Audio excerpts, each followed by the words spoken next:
За да бидеме коалициони партнери, треба да се обединиме на овие избори и да поддржиме вредности, а не да се поделиме за етнички теми и прашања низ призмата на шовинизам и слични етнички процедурални разлики, му порача премиерот Христијан Мицкоски на Билал Касами, откако тој му даде поддршка на кандидатот на ДУИ за Кичево во вториот круг. Сите оние што се надеваат дека со етноцентрични теми ќе добијат нешто во политиката, нека го видат и нека научат од примерот на падот на ДУИ, порача премиерот. Ако е тоа така, тогаш апсолутно не ја гледам разликата помеѓу нив и Алиот Зајас, кога сакаат да го заменат. Не треба луѓето да се третираат како контингенти гласови кои може човек да ги насочи. И тоа е погрешно.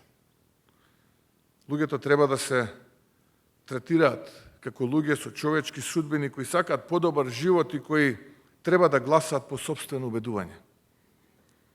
Сакам да кажам дека ниту еден од нас не ги има гласовите во својот джеп и дека поддршката треба да се гради со обединување околу вредности, а не низ призмата на етничка припадност и разлики. Се поинаку од ова, сметам дека е погрешно. ДУИ ја доби пораката од народот, рече Мицкоски, и на албанците им е доста од политиканство и злоупотреба на етничките теми за лични интереси и богатење. Првиот круг од изборите покажа дека народот има надеж и очекувања кои нема да ги разочараме ниту изневериме, смета премиерот.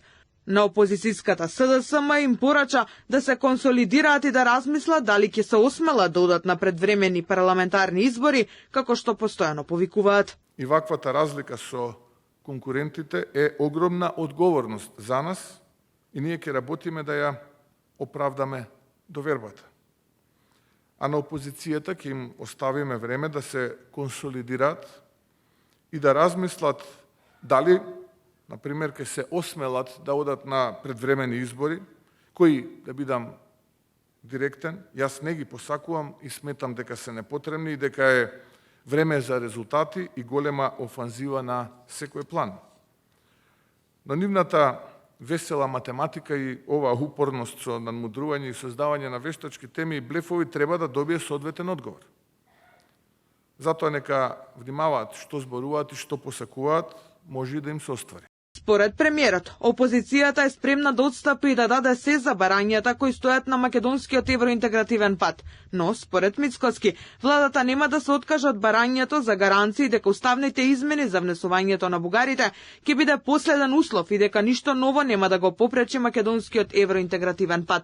Исто така, власта не попушта источниот сосед да ги покаже истите вредности за македонците во Бугарија.